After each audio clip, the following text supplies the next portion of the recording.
जब चाइना कुछ करता है तो आप क्या, जैसे चाइना ने अटैक किया या चाइना के साथ आपके बॉर्डर्स पे लड़ाई हुई, जो कुछ भी हुआ, तो उसमें आप इतना ज्यादा नेगेटिव नहीं जाते जितना आप लोग पाकिस्तान के साथ जाते हैं, ऐसा क्यों है? जी, चाइना के साथ हमारी 1967 के बाद चाइना का जो लाइन ऑफ एक्चुअल कंट्रोल है, इंडिया में 4 किस्म के बॉर्डर हैं। चाइना के साथ जो बॉर्डर है हम उसको लाइन ऑफ एक्चुअल कंट्रोल बोलते हैं। और 1967 के बाद आप लगा लीजिए तकरीबन 55 साल हो गए आजू, और 55 साल में एक भी गोली फायर नहीं हुई, single round of ammunition fire नहीं हुई, कोई जख्मी नहीं हुआ। हाँ, थोड़ा बहुत थप्पड़ लाद घूसे ये चले हैं बॉर्डर पे, पर फौजें थप्पड़ लाद घूसों में नहीं लड़ती हैं। आर्मीज डोंट फाइट लाइक दैट। तो कहीं ना कहीं चाइना में भी अंडरस्टैंडिंग है कि इस चीज को एस्केलेट नहीं होने देना। ये होता क्यों है ये भी जल्दी से बताता चलूं। जो लाइन ऑफ एक्चुअल कंट्रोल है उसको हम लोग अक्सर क्या होता है मेंटली जोड़ने की कोशिश करते हैं लाइन ऑफ कंट्रोल से, जो कि 750 किलोमीटर की है पाकिस्तान के साथ, Jammu and Kashmir union territory में जो पहले स्टेट था। आरजू जी, मामला ये है कि लाइन ऑफ एक्चुअल कंट्रोल जो पाकिस्तान के जो माफ कीजिएगा चाइना के साथ है वो परसेप्शनल है, वो फिक्स नहीं हुई है, वो परसेप्शनल है। चाइनीज अंदर आते हैं, उनको लगता है हम चाइना में ही आ रहे हैं क्योंकि वो क्लेम करते हैं वो टेरिटरी। हम लोग चाइना के अंदर चले जाते हैं क्योंकि हम क्लेम करते हैं। लेकिन जो भी अभी तक हुआ है हमारा चाइना के साथ, मैं भी लाइन ऑफ एक्चुअल कंट्रोल पे मैं सर्विस कर चुका हूं, और वहां पे मैंने देखा था, मैं भी करीब काफी दर्जनों बार मैं चीन के अंदर जा चुका हूं। तो उनको हम ड्राई फ्रूट दे देते हैं, बादाम पिस्ते उनको पसंद आते हैं, तो उन्होंने हमें वो कंडेंस मिल्क का डब्बा दे दिया था, मुझे एक बार याद है, और एक चाइनीज जैकेट भी दी थी चाइनीज आर्मी की, वो पता नहीं किसी ने ले ली मुझसे। तो ऐसा मतलब वहां पे बेसिकली 1967 के बाद फायरिंग नहीं हुई। लाइन ऑफ कंट्रोल में ऐसा नहीं है। लाइन ऑफ कंट्रोल में हर रोज बमबारी होती है, हर रोज वहां किसी ना किसी को चोट लगती है, आपकी तरफ से भी हमारी तरफ से भी बुरी खबरें मिलती हैं। तो चाइना और पाकिस्तान का मामला बिल्कुल मुख्तलिफ है, बिल्कुल अलग है। आप ये कहते हैं कि ऐसा नहीं है कि आपकी जो सरकार है, आपकी गवर्नमेंट है, वो 26/11 ऑर्डर करती है। वो कुछ लोग हैं पाकिस्तान में जो करते हैं, मैं आपको बताता हूं। वजाद खान पाकिस्तानी जर्नलिस्ट हैं। वजाद खान ने अपने इंटरव्यू में परवेज मुशर्रफ से बोला, परवेज मुशर्रफ ने खुद बोला कि कश्मीर में लड़ने के लिए हमने तंजीमें बनाई। उन्होंने, परवेज मुशर्रफ जो आपके प्रेसिडेंट थे, आपके आर्मी चीफ थे, सरकारी थे, गवर्नमेंट ही थी पाकिस्तान की परवेज मुशर्रफ, क्योंकि इलेक्शन तो थे नहीं, 10 साल तक वही थे। उसके पहले उसके पहले समय जनरल जियाउल हक थे। तो इन सब की अगर आप खासतौर से in the line of fire पढ़ें या उनके इंटरव्यूज देखें, वो बड़े साफ तौर पे उन्होंने बोला है कि ओसामा बिन लादेन हमारा हीरो। उन्होंने बोला लश्कर तैयबा हमारा हीरो। तो वो लश्कर तैयबा, वो ओसामा बिन लादेन, जो कि यूनाइटेड नेशंस ने जिनको बोला है कि टेररिस्ट हैं, राइट। अब देखिए मैं आपको बताता हूं, एज एन इंडियन हमें क्या लगता है। ऐसा साहब कि हमें ऐसा लगता है कि हाफिज सईद को यूनाइटेड नेशंस ने टेररिस्ट उसको बोल दिया कि ये टेररिस्ट है। वही हाफिज सईद को यूनाइटेड नेशंस ने टेररिस्ट बताया, जिस यूनाइटेड नेशंस का आप कश्मीर के हवाले से बोलते हैं कि साहब ये 1947-48 की आप बात करते हैं यूनाइटेड नेशंस रेजोल्यूशन की। तो कहीं ना कहीं पाकिस्तान कुछ यूनाइटेड नेशंस की बातें मान लेता है और कुछ बातें नहीं मानता। अब मैं आपको बताता हूँ प्रॉब्लम कहां से आती है। अच्छा मुझे आपको पता है ना हाफिज सईद अभी किधर है? आपको पता है इस बात? अभी हाफिज सईद किधर है? जी मैं आपको एक बात बता देता हूँ सर। नहीं, मैं छोटी सी एक बात, बुरा ना मनाइएगा। हाफिज सईद का आपने जिक्र किया ना, देखिए हाफिज सईद इस वक्त जेल में, तो ऊपर एक उनके ऊपर हुकूमत पाकिस्तान ने, किसी और ने नहीं, हुकूमत पाकिस्तान ने उनको चार्ज किया है, उनको गिरफ्तार किया है और उनको जेल में भेज दिया है। आप की बातों को मैं इनकार नहीं कर रहा हूँ, मैं सिर्फ आपको ऐड कर रहा हूँ कि देखिए आप पाकिस्तान को बुरा कह रहे हैं कि वही पाकिस्तान है कि जिसके आर्मी चीफ ने, जनरल मुशर्रफ ने वो बातें कही, जो उन्होंने गलतियां थी उन्होंने मानी। ये आप इस बात को भी इस तरह से भी देखिए। और फिर ये वही पाकिस्तान है जिसने हाफिज सईद को गिरफ्तार किया और हाफिज सईद को आप जेल में देखते हैं। तो इसको पॉजिटिवली देखिए। जी नहीं साहब, इसको हम पॉजिटिवली इसलिए नहीं देख सकते क्योंकि हाफिज सईद कई बार जेल जा चुका है, कई बार जेल से निकल चुका है, पहली चीज। Allow me to complete sir. मैं थोड़ा सा, अगर आप आरजू ऐसे कैसे होगा? प्लीज एक मिनट में कंप्लीट कर लेंगे फिर आप बता दिएगा। इजाज एक मिनट। मेरे साथ एक आखिरी बात, मैं इंटरप्ट करूंगा, मैं माफी चाहता हूँ। जी साहब, हाफिज सईद साहब प्लीज मेरा बात प्लीज। जी हाफिज सईद पहली दफा जेल में गए, मैं आपको बता देता हूँ, वो इससे पहले नजरबंद रहे, घर पे रहे, और वो नजरबंद किसी केस पे नहीं, हुकूमत उनको ऑर्डर कर देती थी नजरबंद। ये पहली दफा हुआ है हाफिज साहब को जेल जाना पड़ा है और उनके ऊपर केस अदालत में प्रूव हुआ है। ये बात बड़ी इंपॉर्टेंट है, ये बात बड़ी इंपॉर्टेंट है। जी। आप करिए बात। अब आपको इंटरप्ट नहीं करूंगा, प्लीज आप। नहीं, कोई बात नहीं साहब। देखिए, आप जिनको साहब बोल रहे हैं, हाफिज सईद को आप साहब, चलिए कोई बात नहीं, ठीक है। मैं आपको बाल टोकू ठाकरे मैंने साहब को भी साहब ही बोलता हूँ, बाल ठाकरे साहब को भी साहब ही बोलता हूँ। सर, बाल ठाकरे ने पाकिस्तानियों को नहीं मारा कभी। नहीं, उन्होंने नहीं मारा, उन्होंने इंडिया में मस्जिद, बाबरी मस्जिद को शहीद करने में बड़ा रोल प्ले किया। मैं उनका भी एहतराम करता हूँ।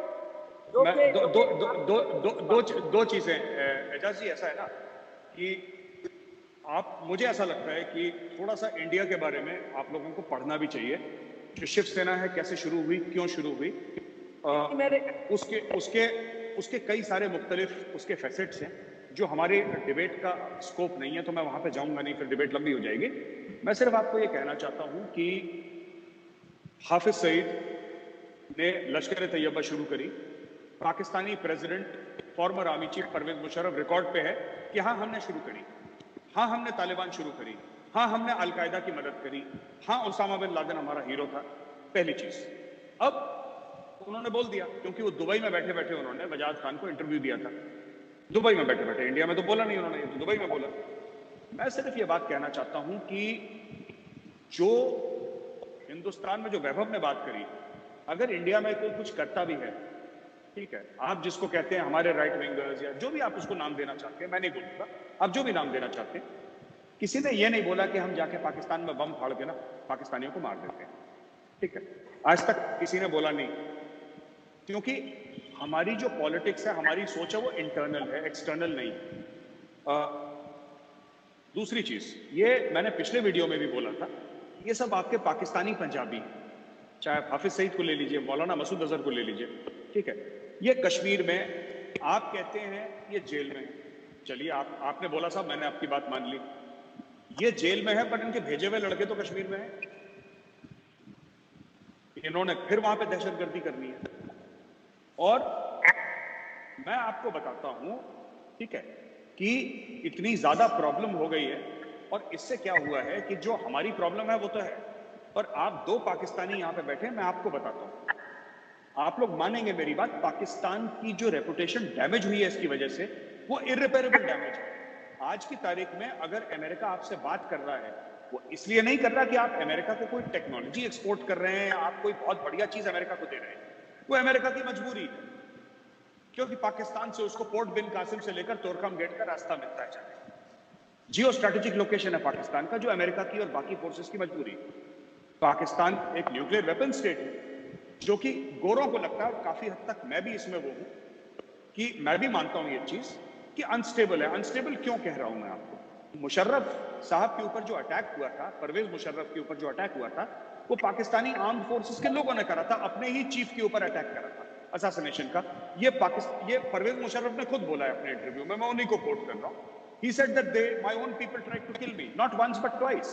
3 अटेम्प्ट हुए थे, 2 तो फौजियों ने ही करे। तो मेरा ये कहने का मतलब है कि अगर फौज में आपका इस लेवल का रेडिकलाइजेशन है, तो हमें क्या पता कि जो न्यूक्लियर वेपन्स एसेट्स को गार्ड कर रहे हैं, वो भी रेडिकल इस्लामिस्ट ना हो, जो तालिबान और अलकायदा की सोच रखते हो। जरूरी नहीं है वो काला मुंह पर मास्क पहन के कुछ करें। आखिरी बात जो मैं कहना चाहता हूं सर, कि जो पूरा पाकिस्तानी स्टेट कर रहा है, मुझे ऐसी कोई नफरत नहीं है, और पाकिस्तान में एक गलतफहमी भी है काफी, मेरे बारे में काफी मीडिया ने भी कवर करा है, काफी चैनल्स यूट्यूब, मुझे पाकिस्तान के ही दोस्त मुझे भेजते रहते हैं, ये कह रहे हैं गौरव आर्य ने। देखिए, मैंने जब भी बोला है, मैं आपको बता देता हूं, मैंने कभी पाकिस्तानी सिविलियंस या नॉन कॉम्बैटेंट्स के लिए नहीं बोला। मैं जिनको जानता ही नहीं उनसे मैं नफरत कैसे कर सकता हूं? मैं तो जानता नहीं, मैं कभी पाकिस्तान नहीं गया, मतलब ऑफिशियली कभी नहीं गया पाकिस्तान, तो मैं कैसे नफरत कर सकता हूं जनाब? आप सोचे ना कि मैं आपको अगर जानता नहीं तो कैसे हो सकता है? लेकिन यह बात सही है कि जो पाकिस्तानी फौज है, जो पाकिस्तानी ISI है। लोग कहते हैं मुझसे कि मेजर साहब, मुझे ऐसा पाकिस्तानी कहते हैं कि आपने सोशल मीडिया पे आप बड़ा जहर उगलते हैं, ये करते हैं। मैंने बोला शुरुआत किसने करी? मैंने बोला आप बंद कर दो, मैं बंद कर दूंगा। आप मेरे ट्वीट्स देखें 5 अगस्त 2019 के पहले के ट्वीट्स देखें, और आप उसकी, मैं आपको डेट बता रहा हूँ, 5 अगस्त, जिस दिन 370 और 35 से कश्मीर से रिवोक करा था इंडियन पार्लियामेंट ने, उसके पहले के ट्वीट्स देखें और उसके बाद के ट्वीट्स देखें। अचानक 24 घंटे के अंदर आपको जमीन आसमान का फर्क दिखेगा। क्यों?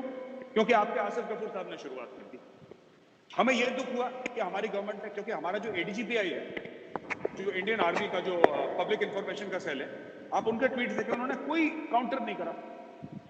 यही मेरी वैभव से बात हो रही थी और हमने बोला कि अगर हमारी सरकार नहीं करती तो हम लोग तो जिंदा है ना, हम करेंगे। तो हमने शुरू कर दिया। अब लोगों ने बोला कि नहीं, पहले ये लोग ये बोलते थे कि ये तो कुछ नहीं बोलते, इनको, इनके मुंह में जबान नहीं है, इनको कुछ आता नहीं करना। फिर जब हमने करना शुरू करा तो बोला मेजर लात बहुत मारता है, ये बात बहुत करता है मेजर इंडिया। तो देखिए ये सब बातें हैं ना। मैं आपसे सिर्फ ये कह रहा हूं कि दहशतगर्दी पाकिस्तान से आती है हिंदुस्तान में, ये बात सच है। हाँ, कश्मीर में लोकल कश्मीरी भी हैं जो इसमें मुलव्विस हैं, ये कोई डिनाई नहीं कर सकता। आदिल अहमद डर जो सुसाइड बॉम्बर था पुलवामा का, वो लोकल कश्मीरी था। मैं आपको बता रहा हूं। तो ये कहना कि सारे के सारे पाकिस्तान से आते हैं, ऐसी बात नहीं है। लेकिन 1989 के पहले, जो कट ऑफ ईयर हम मानते हैं 1989, उसके पहले कश्मीर में फिल्मों की शूटिंग होती थी, टीवी सीरियल्स की शूटिंग होती थी। तो आप एक बात बताइए, लश्कर तैयबा का हेडक्वार्टर कैमुरिद के में, जैश मोहम्मद बहावलपुर में, उनका में लाहौर में दोनों के घर है, वो बात अलग है। लेकिन ये तंजीमें हैं आपकी। आपने जब जेल में डाला, आप कहते हैं आपने हाफिज सईद को जेल में डाला, आपने किसने जेल में डाला? कि इंडिया के खिलाफ टेररिज्म कर रहा है, कि आपने उस चार्ज में जेल में डाला? अगर आपने उस चार्ज में जेल में डाला है, बाय द वे, अगर हाफिज सईद को कि तुमने हिंदुस्तान में टेररिज्म करी है, इसका मतलब पाकिस्तान मानता है कि उसका एक शहरी है जो कि इंडिया में टेररिज्म कर रहा है। या तो आप बोल दीजिए कि नहीं साहब, हमने उसको इंडिया के टेररिज्म के चार्ज में नहीं डाला, हमने तो अपने ही अंदरूनी कोई मसले थे जिसके चार्ज में उसको डाला। तो फिर हमें तो वो नहीं मिला ना, we did not get justice, हमें इंसाफ नहीं मिला। आपको को अंदरूनी मामले में हो सकता है उसने जेब काट ली, हो सकता है कुछ स्मगलिंग कर लियो या दहशतगर्दी कर लियो, कुछ भी XYZ करो, आपने हिंदुस्तान के मामले में तो नहीं करा। और अगर करा है तो आप बोलिए कि साहब ये पाकिस्तान का शहरी है, इसने हिंदुस्तान में बम धमाके करे, इसने हिंदुस्तानी शहरियों को मारा।